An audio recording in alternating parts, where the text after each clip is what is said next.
Assalamualaikum warahmatullahi wabarakatuh. Alhamdulillahirabbil alamin. Wassalatu wassalamu ala asyrafil anbiya'i wal mursalin wa ala alihi wa sahbihi ajma'in.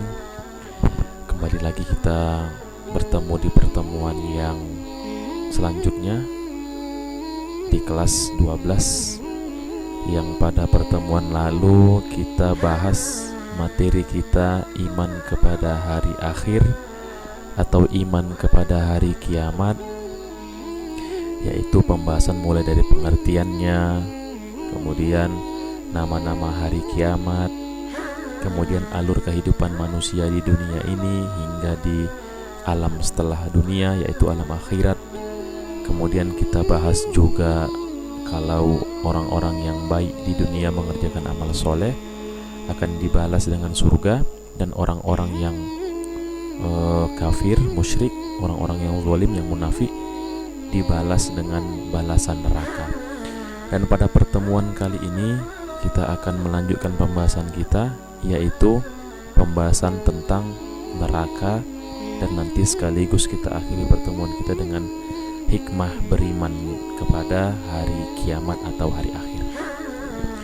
Baik, langsung saja kita mulai. Bismillahirrahmanirrahim, yaitu pembahasan tentang neraka. Kita lihat Quran surah Al-Furqan ayat 66 ini. Sesungguhnya jahanam itu seburuk-buruk tempat menetap dan tempat kediaman, ya. Ini langsung kita artikan, nanti ayatnya bisa dibuka di Quran, ya. Bisa dicari di Quran surah Al-Furqan ayat 66. Kemudian Allah Subhanahu wa taala berfirman di dalam Quran surah Al-Imran ayat 192, ya. Rabbana innaka man tudkhilin nar faqad akhzaitah. Ya.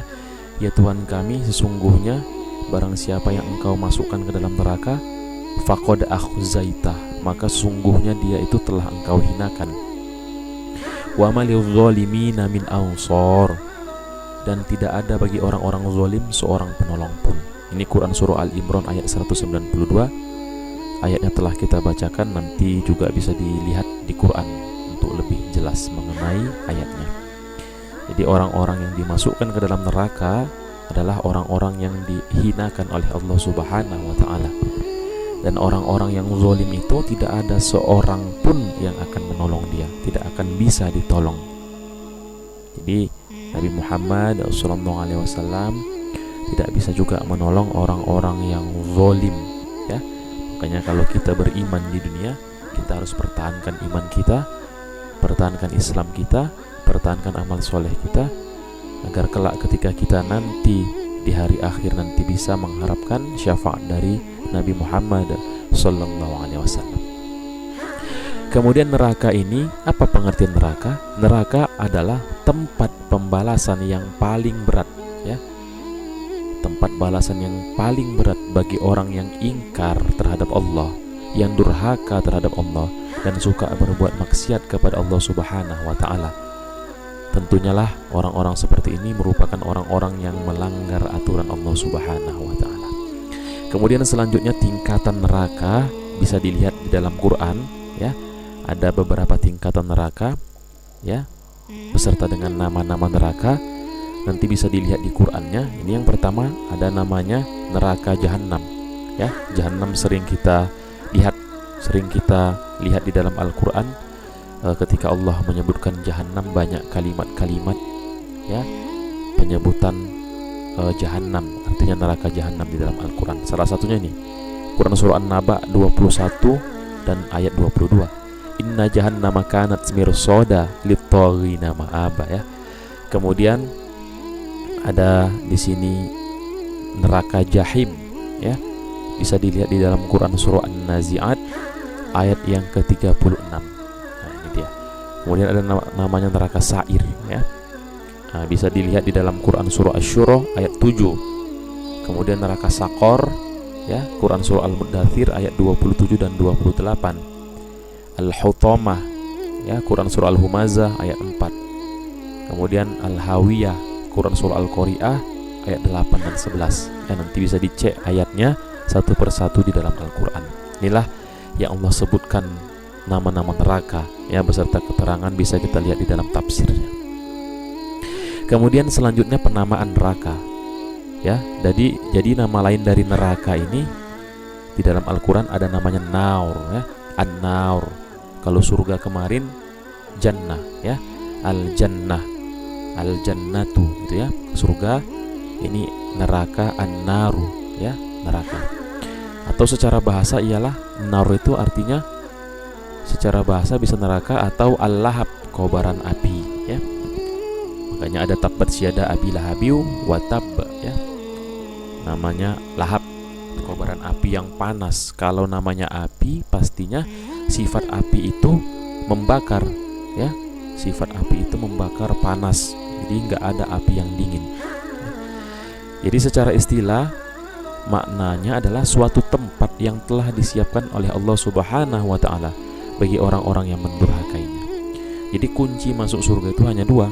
Yang pertama beriman, yang kedua beramal soleh ya. Wa basyiril ladzina amanu, orang-orang beriman, wa amilus sholihat, dan beramal soleh, annalahum jannatin tajri min tahtihal anhar, akan nanti dimasukkan ke dalam surga yang mengalir sungai-sungai di dalamnya. Sementara orang yang tidak beriman, bahkan orang yang tidak mengerjakan amal soleh, jadi mustahil amal soleh dikerjakan tanpa iman.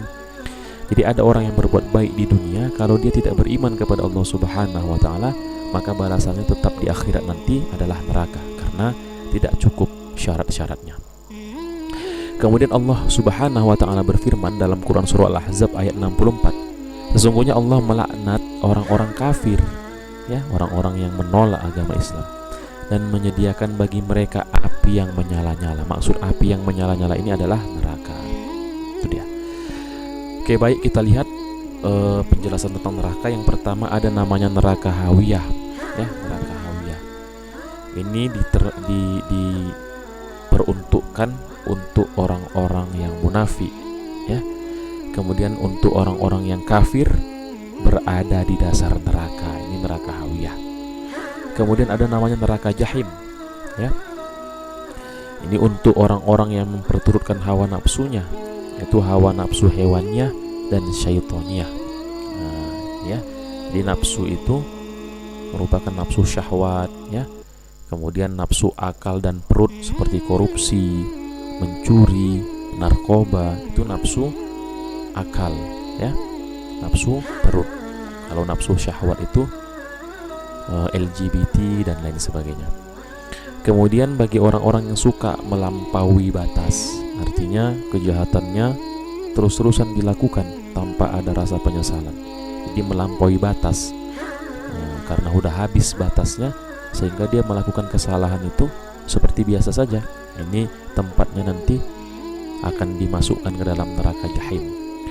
Kemudian bagi orang-orang yang musyrik kepada Allah, Allah mengampunkan semua dosa kecuali dosa musyrik.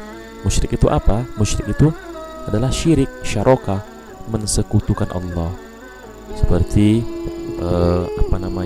membakar-bakar sajen ya, kemenyan sajen, mempersembahkan untuk jin dan setan, itu merupakan kesyirikan ya.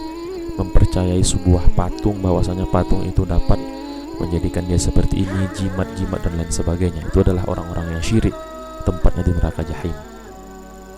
Kemudian bagi orang-orang yang selalu mencintai dunia dan mengutamakannya daripada Allah Subhanahu wa ta'ala, jadi dia hubbud dunia, lebih cinta terhadap dunia, bahkan dunia rela dikejarnya, tetapi perintah Allah Subhanahu wa ta'ala ditinggalkannya, lebih rela mengejar dunia daripada akhirat. Ini adalah orang-orang yang tempatnya nanti di neraka jahim.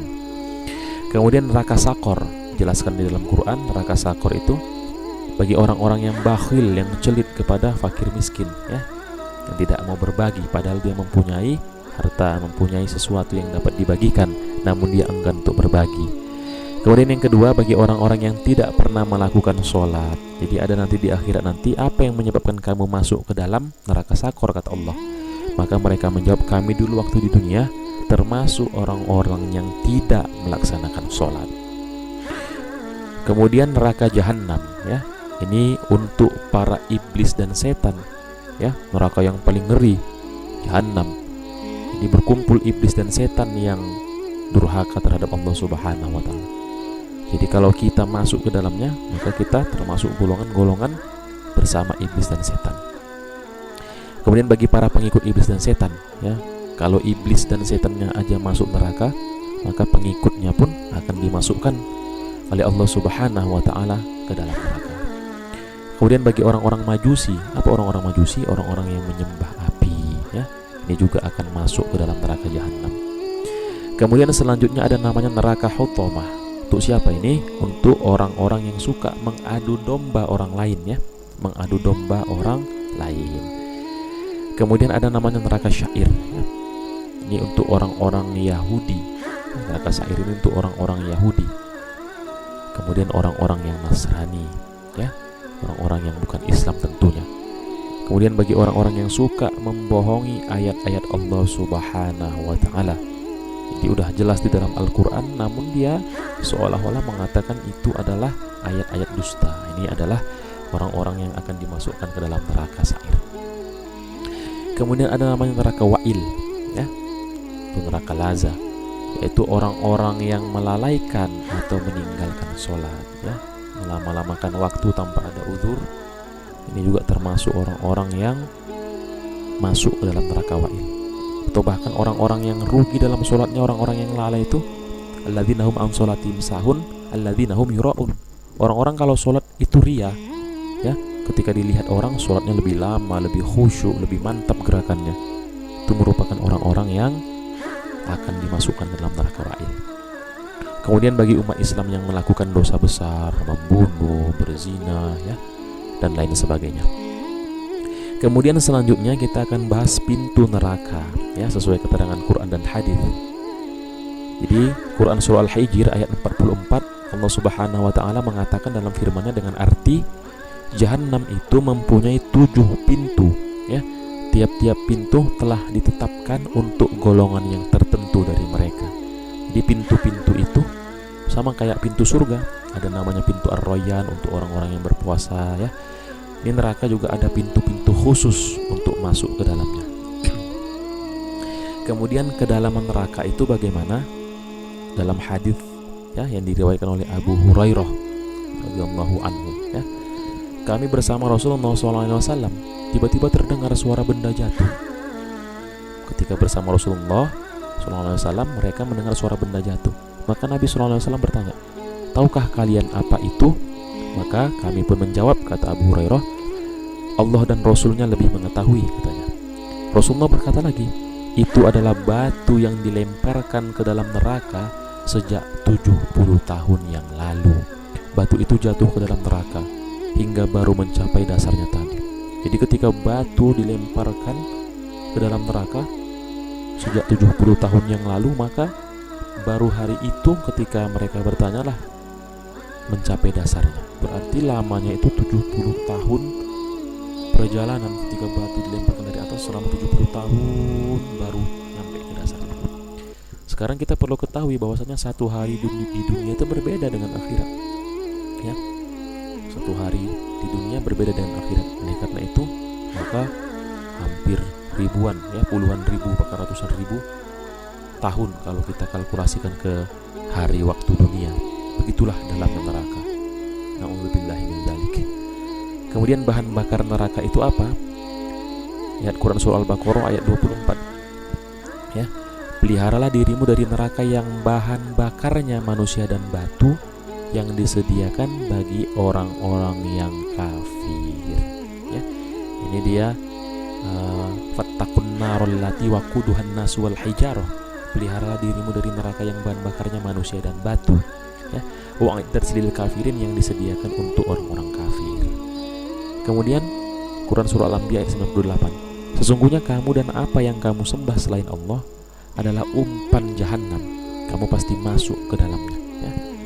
Jadi kalau ada orang menyembah selain Allah, mereka itu adalah umpan jahanam dan akan pasti masuk ke dalamnya. Makanya kita harus menyembah Allah Subhanahu wa taala. Kemudian panasnya api neraka itu bagaimana? Lihat, dari Abu Hurairah radhiyallahu anhu berkata, Rasulullah SAW bersabda, api kalian yang dinyalakan oleh anak Adam hanyalah 1 dari 70 bagian nyala api jahanam. Anak Adam ini ya kita. Jadi kalau api yang kita nyalakan di rumah, yang kita nyalakan di tempat memasak kita di kompor atau di kayu bakar itu merupakan masih satu bagian dari 70 bagian nyala api jahanam. Berarti berkali-kali lipat panasnya. Kemudian para sahabat kemudian mengatakan, demi Allah, jika sepanas ini saja niscaya sudah cukup wahai Rasulullah. Rasulullah SAW menjawab, sesungguhnya masih ada 69 bagian lagi, masing-masing semisal dengan nyala api ini.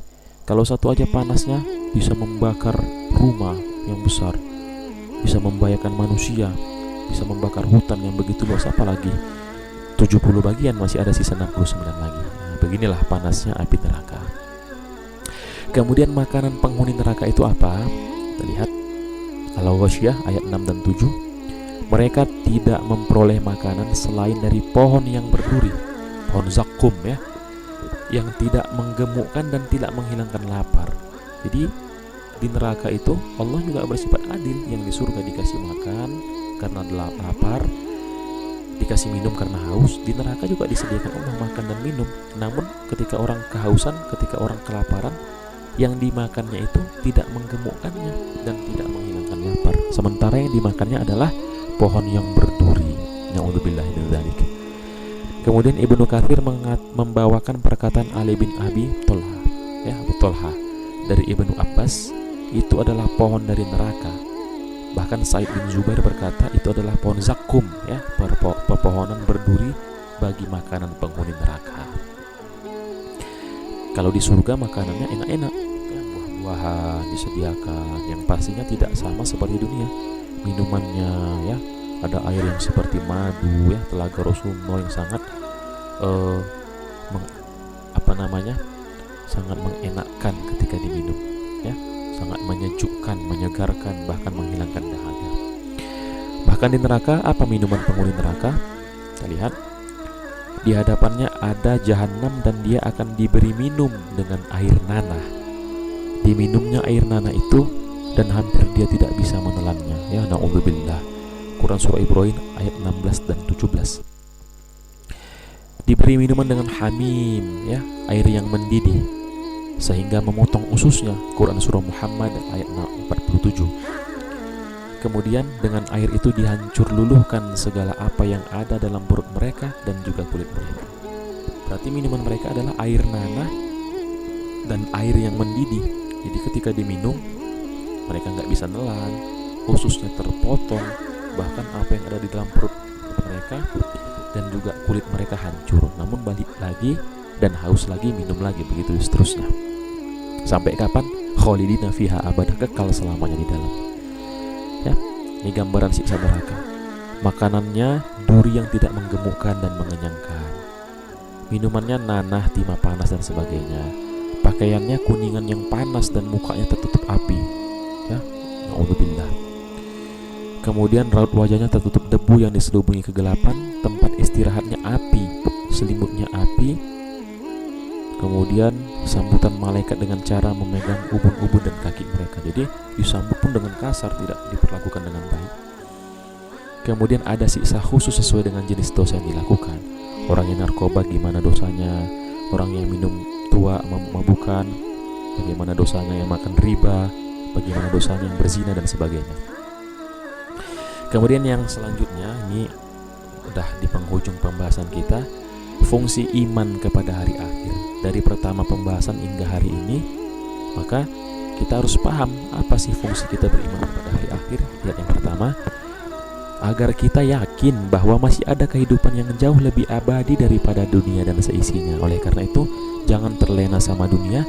Masih kita pikirkan bahwasanya setelah dunia ada kehidupan akhirat yang lebih baik daripada dunia dan isinya, lebih abadi, dan akan diganjarkan pahala kepada kita, akan dibalaskan kepada kita surga kalau kita beriman dan beramal soleh. Kemudian yang kedua, supaya manusia ini lebih bertanggung jawab atas apa yang ia lakukan di dunia. Jadi kalau ada mencuri, ingat, oh neraka akan menantiku kalau mencuri, kalau narkoba, kalau berzina dan sebagainya, maka ditinggalkan. Kemudian membuat manusia untuk menjadi pribadi yang lebih disiplin, taat dan patuh kepada perintah Allah Subhanahu wa taala dan menjauhi larangannya, ya. Karena kita tahu bagaimana nikmatnya surga, kita tahu bagaimana dahsyatnya neraka, maka kita akan lebih menjadi yang pribadi yang lebih disiplin untuk melaksanakan perintah Allah, rajin sholat, ya, rajin berbuat kebaikan, bahkan belajar juga termasuk perbuatan baik. Kemudian mendorong seseorang untuk memperbanyak amal soleh, sedekah, puasa, sholat, ya, membantu orang yang membutuhkan dan lain sebagainya. Kemudian pembahasan kita yang terakhir, nilai positif dari iman kepada hari akhir. Apa sih nilai positifnya? Lihat, manusia akan cenderung berbuat sesuatu dengan penuh kehati-hatian, ya. Mau melangkah ke tempat maksiat, mikir. Kenapa? Karena udah belajar beriman kepada hari akhir, udah belajar bagaimana neraka dan surga. Kemudian membuat manusia untuk disiplin dalam beribadah kepada Allah Subhanahu wa Ta'ala. Dan yang terakhir, memiliki pandangan hidup ini optimis, ya, dan penuh pengharapan bahwa Allah akan memberi balasan sesuai dengan janjinya. Jadi janji Allah untuk orang yang baik, yang beramal soleh, surga. Untuk orang yang kafir dan durhaka kepada Allah adalah neraka. Baik, selesailah pembahasan kita di bab 1 ini. Nanti selanjutnya kita akan bahas di pertemuan yang akan datang di bab 2, ya, di bab 2. Namun untuk pembelajaran ini, kalau ada yang kurang paham boleh dilihat di bukunya, kemudian dilihat di dalam media-media yang lain, atau ditanyakan langsung bagi yang belum paham terhadap pelajarannya. Namun yang jelas materi kita adalah iman kepada hari akhir, hari kiamat. Setelah kita mati, kita akan masuk ke dalam alam akhirat, dan di sana akan diproses hingga masuk yang baik ke surga dan yang buruk ke neraka. Mudah-mudahan kita semua termasuk orang-orang yang masuk dalam naungan surganya Allah Subhanahu wa Ta'ala. Demikian pembahasan kali ini, mudah-mudahan bermanfaat. Kita bertemu lagi di pertemuan yang akan datang. Kita tutup dengan ucapan alhamdulillahirabbil alamin. Assalamualaikum warahmatullahi wabarakatuh.